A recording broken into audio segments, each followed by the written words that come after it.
Alright, and we are live. Good evening po sa inyong lahat mga kaguro. And of course, welcome back to Gurong Pinoy. Hello sa lahat ng members, of course, ng Team Brunner, our babies for Let March 2023. Again, if you are still not a member of Team Brunner, po pwede pa pong humabol. Our membership is good until the day you take the Let. No, meron po tayong pre-board, meron tayong final coaching. And again, until the day you take the Let, ay member po kayo as members of Team Brunner. So just send a message to our Facebook page if you'd still want to join Team Brunner. Now, we've also posted our schedule for majorship, Filipino, MAPE, Social Science, TLE, and AFA. You can see our schedules on the screen. Ganon din po for English, Math, Science, and that's going to be on Sunday schedule. No? So as you can see, marami po yung ating magiging discussion for all the major ships that we have. And so sulit na sulit po if you can become a member of our major ship. Okay, so again, we have our major ship for Filipino, MAPE, Social Science, TLE, and AFA, English, Math, and Science. This weekend ay magsa-start na po yung ating orientation for our major ship. And as you all know, we are all following the new TOS now. And so napaka-importante po that you are well prepared for your upcoming LET. Okay, so just send again a message to our Facebook page if you'd want to join us, maybe as a part of Team Brunner for Gen Ed and Prof Ed, and of course for our major ship, just send a message to our Facebook page. Now, tonight's discussion is centered on professional education, the 30 items, of course, that our Team Brunner have answered today.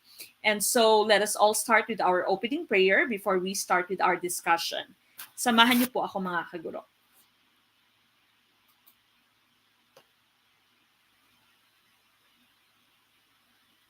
Dear Lord, I come to you to ask for your guidance and direction in this study session. I ask that the Holy Spirit fill me with strength, creativity, and understanding to get through my studies without difficulty or sin. Help me hold my focus and attention. Help me to retain all that I learned. Please make my mind sharp and keep distractions at bay. If any part of my studying is weak or lacking in some way, let it be revealed so that I may correct it. Thank you for this opportunity to learn. Amen.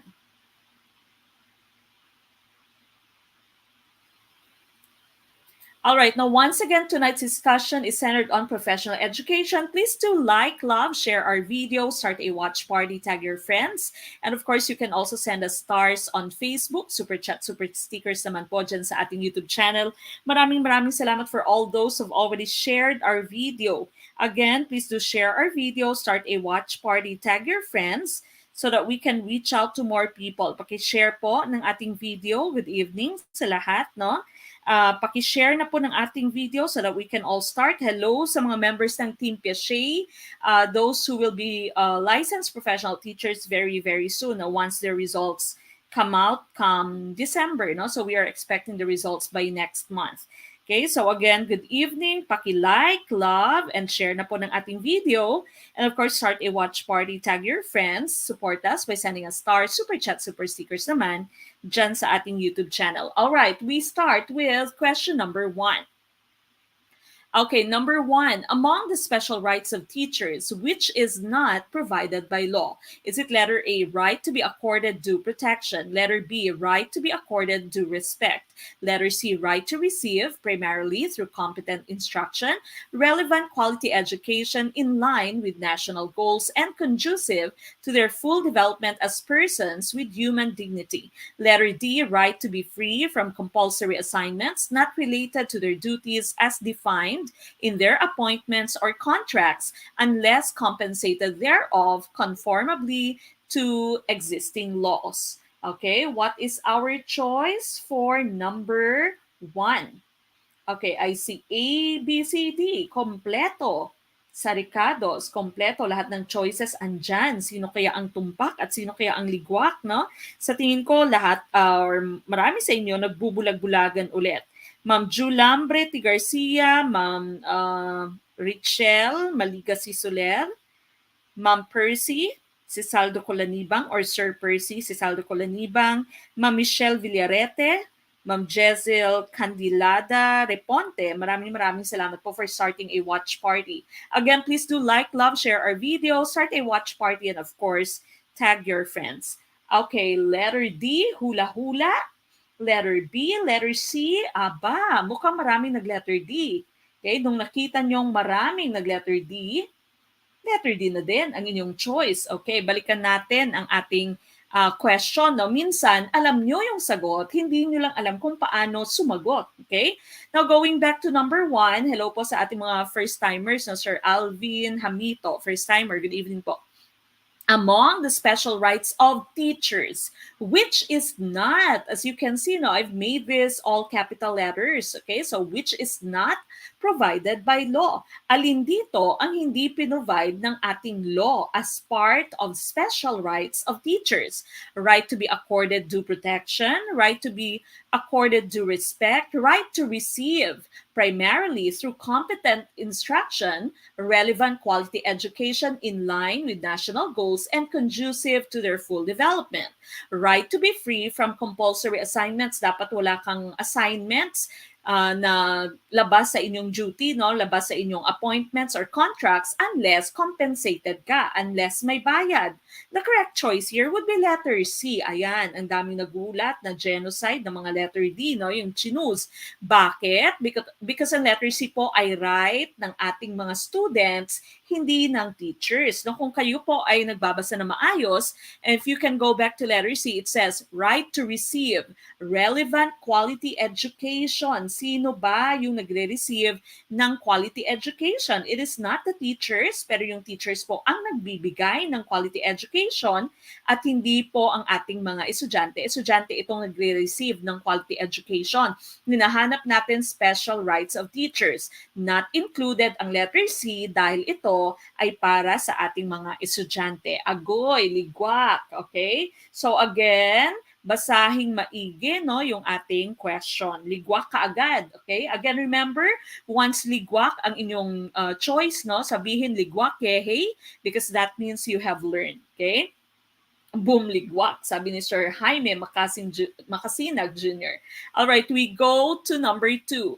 If a teacher is not demanding nor warm to his students, how will you classify his teaching style? Letter A, authoritarian. Letter B, permissive.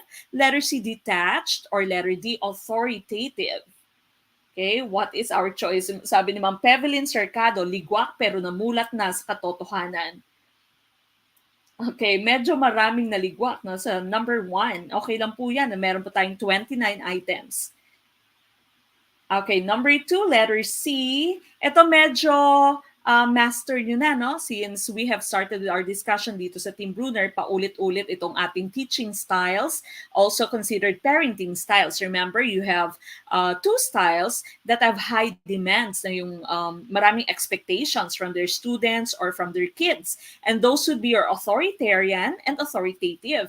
But out of these 2, authoritarian mo, marami siyang demands pero wala siyang support, no? Hindi siya warm. Maraming rules na ini-impose pero hindi ini-explain bakit may rules na ganito. Authoritative mo, this is the best type of teacher or the best type of parent. Okay, so highly demanding but also very supportive. Okay, so also very supportive. That's your authoritative. Remember, we'd always say bad si Arian. Out of these 2, authoritarian, authoritative, yung bad choice would be authoritarian because the authoritarian parent or teacher is very demanding without much support, without love, okay, without warmth. Now, just the same, ang permissive and detached mo naman, parehas naman silang walang demands, okay? Parehas silang walang demands from their students or from their kids. Pero yung permissive mo is loving, no? Permissive mo is warm, loving, may support, no? So usually, these are the types of parents na nagka-create ng spoiled kids, no? Spoiled kids kasi bigay ng bigay, maraming binibigay, very loving, pero walang rules na pina-follow, walang demands coming from their kids. Ang detached naman, ito yung, it might be the worst type of parent or teacher na walang pake. Okay, so that's your detached, no, yung unattached, uninvolved na parents mo or teachers. Okay, now going back to your question, sabi not demanding nor warm, no, wala siyang demand, hindi din siya warm. And so the correct choice here would be letter C, detached. Okay, medyo nakabawi-bawi. Letter C, detached, ang ating tumpak na choice. Again, good evening po sa lahat. especially sa ating Team Bruner, also sa mga newcomers natin, first-timers, Team Piaget viewers. Again, please do like, love, share our video na po. Start a watch party and of course, tag your friends. Okay, number 3, the Enhanced Basic Education Program encompasses the following except letter A, alternative learning system, letter B, tertiary education, letter C, senior high school, or letter D, junior high school. Yes, neglectful parent is detached parent. Tama po yan, Sir Alcidro Pasos. Okay, good evening. Good evening. Assalamualaikum sa ating mga Muslim brothers and sisters, Muslim na mga kaguro. Good evening po. All right, I see a lot of letter B's for number 3. And of course, letter B is the tumpak na choice. Now, you have the hint, basic ed. And of course, basic ed, under your DepEd, Department of Education, yung basic ed mo would encompass your K to 12. Okay, so K to 12 kasama yung alternative learning system natin under the K to 12. No? So, hindi kasama yung tertiary education, your university students. Okay, so letter B, ang ating tumpak na choice for number 3. We go to question number 4. It is a group of tried and tested alternative modalities of education delivery within the confines of the formal system that allows schools to deliver quality education to the marginalized students and those at risk of dropping out in order to help them overcome personal, social, and economic constraints in their schooling. Would this be letter A, voucher program, letter B, alternative learning system, letter C, alternative delivery mode, or letter D, education service contracting program? Okay, or sometimes letter D is also stated as education service contracting scheme. Okay, what is our choice? Number 4. Mhm. Sir Edgar Gomez, maraming salamat for the stars. Ganon din si Ma'am Mariter Gamba Pablo. Thank you po for sending us stars. Thank you for all of those who've already started watch parties. Maraming salamat. Again, please do share our video. Okay. Ano ito, no? Now, the correct choice here, I see a lot of B, C, Ds. Iba-iba, no? B, merong question mark B, merong C. The correct choice here is your letter C, alternative delivery mode. At galing po ito mismong itong definition of verbatim definition ng inyong alternative delivery mode from the DepEd. Okay? So halaw po siya, galing po siya sa DepEd order at ito mismo, yung nasa question mo na words, ito yung definition ng alternative delivery mode. Okay? So letter C ang ating tumpak na choice, hindi po letter B. Okay? So letter C again would be the correct choice. Now, going to the different choices, the other choices that you have here. Now, the voucher program is intended for grade 10. Ito ang ating choice A. Junior high school completers who wish to continue or to pursue senior high school education in non-DepEd schools, such as private high schools, colleges, and universities, local universities and colleges, state universities and colleges, and technical and vocational schools starting school year 2016 to 2017. The voucher enables students to claim a discount or a deduction from the cost of tuition and other fees charged by a non-DepEd senior high school where he or she will enroll. Okay, so voucher program, may nakukuha silang voucher at this voucher can give them some discounts. Okay, now your ALS, this was choice B, alternative learning system. This is a parallel learning system in the Philippines that provides a practical option to the existing formal instruction. When one does not have or cannot access formal education in schools, ALS is an alternate or substitute. ALS includes both the non-formal and informal sources of knowledge and skills. So kung hindi ka makakapagpasok or hindi ka makakapasok sa school na under regular hours, regular school hours, then you have the option to take ALS. Okay, now Educational Service Contracting Scheme or ESC is a partnership program by the DepEd aimed at decongesting overcrowded public junior high schools. In ESC, the excess capacities of certified private junior high schools are contracted through slot allocations for students who would otherwise have gone to public school. So, yung pinaka-goal ng inyong ESC, yung Educational Service Contracting scheme or program is to decongest, no? Decongest yung ating public schools dahil masyadong marami, of course, students under the public school. So what they do, yung mga private schools natin, junior high schools, meron silang slots for ESC. And merong po pwedeng makapag-aral under the ESC, no? So wala silang babayaran, meron silang slot for that. Imbis na doon sila sa public school, doon sila mag-aaral under sa private school, no? Yung ESC natin nagbibigay din ito ng pera sa ating mga private school teachers, no? Yung mga hindi nakakapag-teach sa public, nasa private school sila pero meron silang lisensya. Ako dati sa Ateneo, we've received some amount of money, no, from the ESC. Okay? Kasi nga yung pinapakita dito sa ESC, may partnership yung private school at yung public school. Okay? And so the correct choice again would be letter C, voucher sa Shopee mag-avail, sabi ni Ma'am Epiang Stella. All right, we go to number 5. Which of the following does not belong to the group when we are talking about projective personality test? This was our question of the day yesterday. Hindi ko po sinasagot because of course, this is part of our discussion tonight. Would this be letter A, sentence completion test, letter B, word association test, letter C, interview, or letter D, thematic appreciation test? Okay, dapat perception ito, no, hindi appreciation. Okay, so typo, that should have been thematic perception test. Okay, what is our choice? I see a lot of letter A's. Tumpak kaya ang letter A?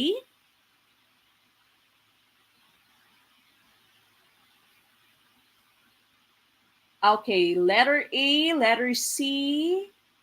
Nag-aagaw ang A at C. Sure na yan, sabi ni Facebook user.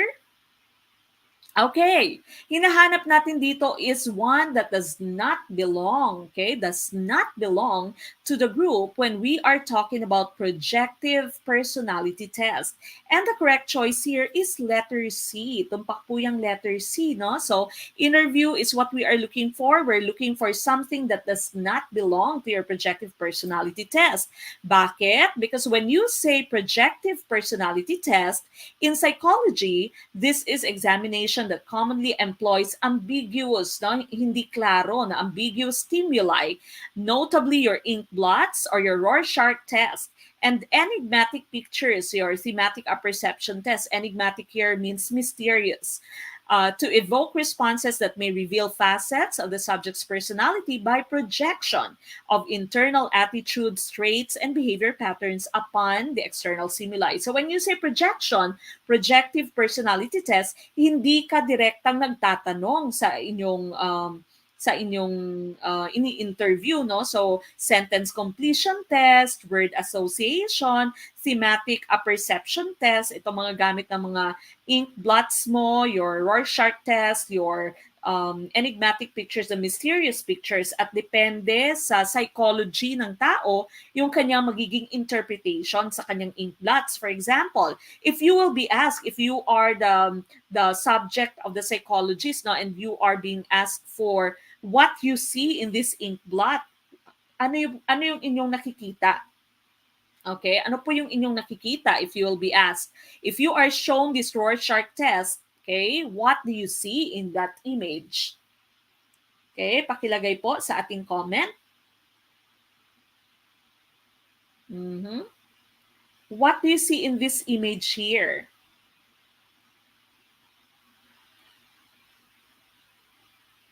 Again, pakilagay po sa ating comment box so that I can see a face, sabi ni Sir Kyle Mercado. Face din, sabi ni Ma'am Maria Sustuedo. Lungs, sabi ni Ma'am Marigold Mutia. Sabi ni Ma'am Maria, dwarfs. Bear, sabi ni Ma'am Yor Briar. Dalawang tao, sabi ni Ma'am Nika Polya. Lungs, internal organs. Koala, parang mask ni Leatherface, elephant, butterfly. Okay, so iba-iba po yung ating interpretation, and this is due to our experiences din, no? Due to our consciousness. Okay, so due sa ating experiences. So these are part siya ng ating projective personality test. Okay? So, interview is not a part of this because of course, kung nag-i-interview ka, direkta kang nagtatanong, direkta din yung pagsagot sa inyo, no? Walang interpretation na nangyayari. Okay? Parang dalawang daga na napipi, tapos namatay, nakakiss. Aba, ang lalim, Ma'am Christine. Dalawang sumo wrestler. Okay? And so, iba-iba yung ating magiging interpretation depende nga sa ating experience, depende sa ating personality. Okay? So, number 5, letter C is tumpak. We go to number 6. This is the pre-planned collection of samples of students' works, asserted results, and other output produced by the students. Letter A, diary. Letter B, observation report. Letter C, anecdotal report. Or letter D, portfolio. Daga na nag-appear. Okay, what's your choice for number 6?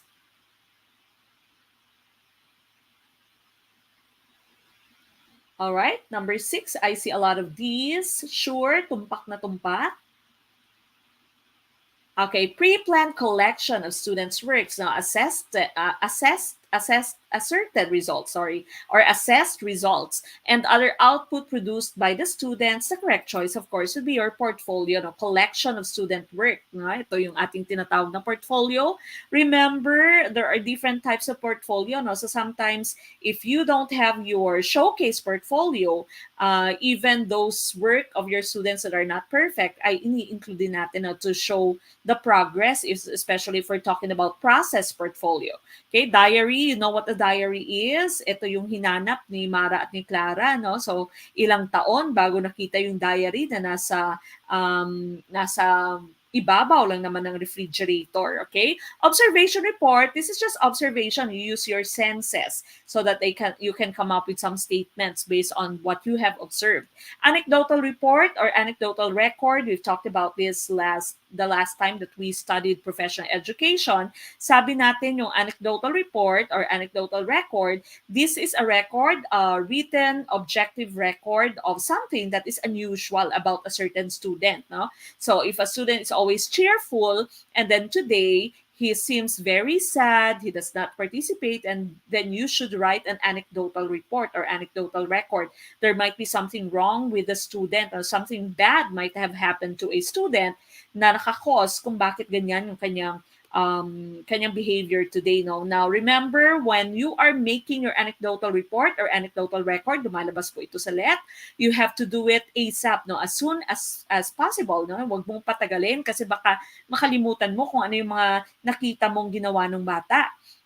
And also, you have to be as objective as you can. No? Dapat wala kang bias, wala kang opinion na dinagdag sa inyong anecdotal report. Okay, so letter D, portfolio is the correct choice. We go to number 7, which is the most reliable tool for seeing the development in your pupil's ability to write. Letter A, scoring rubric. Letter B, self-assessment. Letter C, portfolio assessment. Or letter D, interview of pupils. Ayan, no? Palaging nire-require sa teachers ang mga portfolio. Tama, no? When you had your practice teaching, ang dami nating ginawang portfolio. Pagkatapos mag-intern, okay? So, merong portfolio na pinapasubmit. Okay, I see A's and C's. Merong B. Karamihang choice ninyo ay letter C. Alin kaya ang tumpak at alin kaya ang ligwak? Again, maraming salamat for all those who've already started a watch party, shared our video, liked our video, and loved our video. Again, please do share our video para po mas marami tayong matulungan. Okay, letter C, and that is correct, no? Letter C po yung ating hinahanap dito. Some of you might think, no, makinig, kung bakit nyo pinili yung letter A because it says scoring rubric, ability of the pupils to write. Pero yung pinaka-importanting term dito is development, okay? Kasi kapag scoring rubric, pwede mo lang siyang gamitin in a certain activity, no? You are grading the essay, for example, of your students, and so you are going to use the scoring rubric. But in this case here, you have the most important term in your question, which is the term development. So paano mo maipapakita na nagbago, naging mas maganda ang ability ng inyong estudyante to write? And so the correct choice there would be portfolio assessment. Ayan. Nagbulag-bulagan na naman kayo, development po ay nandyan. Self-assessment, this is just done by the students, no? This is assessment as learning, no? And interview of pupils naman, of course, you cannot see how they write in terms of or by using interview, because of course this is just going to be verbal. Okay, so letter C, portfolio assessment is correct. We go to number 8. He is considered the father of counseling in the Philippines. Letter A, Dean Rose Clemenia. Letter B, Sigmund Freud. Letter C, Father Bulatao. Or letter D, Sinforoso Padilla. Okay, what is our choice? For number 8. Nabulag na naman ang person. Okay, but little by little, I hope that you are learning how to answer Prof Ed. Kasi ang Prof Ed po, masyadong madali, no? Basta marunong lang kayong kumilatis ng question, marunong kayong maghanap ng clue. Okay, so little by little, you are going to learn how to answer your Prof Ed. At dito po sa Gurong Pinoy, mataas yung ating Prof Ed rating. As you know, mas mataas yung rating ng ating Prof Ed sa LET. At swerte kayong nandito kayo sa Gurong Pinoy kasi gumagaling yung ating estudyante dito sa Prof Ed. Okay, letter A, letter D. What's the choice? All right, who is considered the father of counseling in the Philippines? The correct choice is Sinforoso Padilla. Okay, so letter D, ang ating tumpak na choice. Now, what about the rest of your choices? Si Dean Rose Clemenia was Asian Psychological Services and Assessment, or APSA president in 2015. Okay, so that was the designation of Dean Rose Clemenia. Si Sigmund Freud, of course, he is known as the father of psychoanalysis. And si Father Bulatao naman had a master's degree in experimental psychology and a PhD in comparative physiological psychology from Fordham University in New York. He established the first psychology department at the Ateneo University in 1961, the Bulatao Center, no, sa Ateneo. He introduced hypnosis as an academic subject and conducted experiments for its uses for therapeutic purposes and behavior modification. Okay, so that would be Father Bulatao, but we are looking for Sinforoso Padilla. Okay, from UP. Tama yan. Sabi ni Sir Kibbs Tanlawan. Okay? Now we go to number 9. Standard deviation is to variability as mean is to blank. What is our choice? Good evening, Ma'am Lagrima, Zimulaba, Antonio, isa sa ating mga Team Piaget babies na waiting for the LET result. Na-blind na naman si Ma'am Norma Husin. Norma Habib Husin. Okay, number 9. What is our choice? ICB is B, sure na. B, sure na to, sabi ni Ma'am Ana Marie. Okay, the correct choice here, of course, would be letter B. Tumpak po yung letter B, no? Because remember, standard deviation is for variability or dispersal, no? Kung paano or kung gaano ka spread out, no, far apart yung scores mo. Yung mean mo naman is one example of the measures of central tendency, kasama yung median at yung mode. Okay, so when you say mean, that would just be the average. So central tendency, kung paano or kung gaano ka clumped yung inyong scores. Okay, so magkabaliktad yung variability at ang inyong central tendency.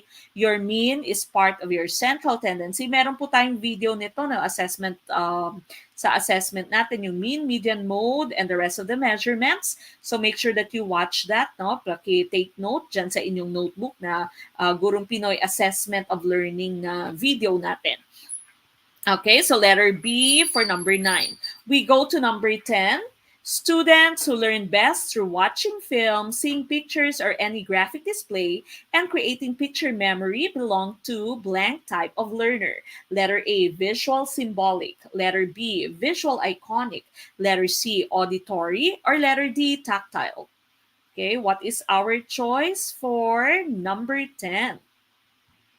Mm-hmm.